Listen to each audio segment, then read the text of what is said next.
Carvel DeWitt would like to invite you in for the freshest handmade ice cream cakes in town. No matter what the occasion, Carvel DeWitt has the cake for you. Carvel DeWitt is starting a new tradition, a free side order of our world-famous chocolate crunchies with every freshly handmade ice cream cake. Carvel DeWitt, it's what happy tastes like. Normally, we have a policy of not identifying the victims of sex crimes.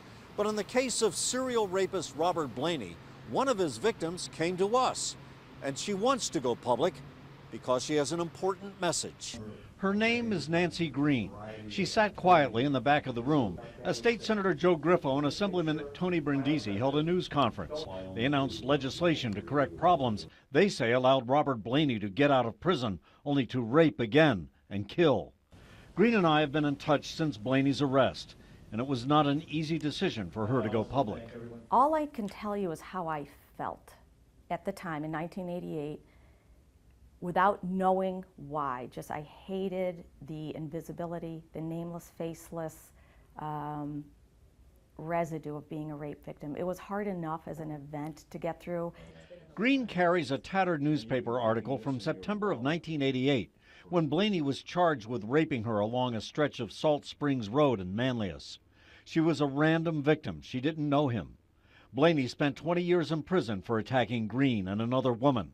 At the time, Nancy Green remained in the background and anonymous. You want people to know, you want to show your face and your name, because it felt as if it was shameful.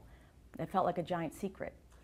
And there was really no need or no reason for a rape victim to feel shame? I don't think there is a reason, but I think there's a lot of shame. I think we don't talk about it. I think our culture is sort of paralyzed by these kinds of crimes. Green wants to remove the stigma attached to rape victims. She thinks prosecutors should give them the option of going public. Often they are willing to plea bargain cases to spare the victim the trauma of testifying in a public trial.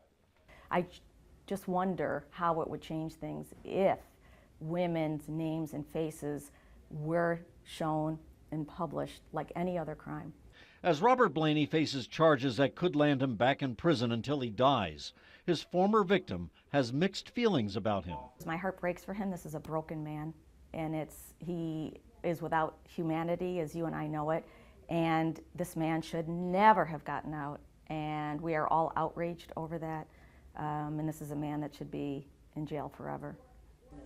Had she gone public back in 1988, Nancy Green can't say if Blainey would not have been released any sooner. But after the rape and murder of Linda Turner, she felt a need to speak out to me, face to face. Reporting from Utica, I'm Jim Kenyon.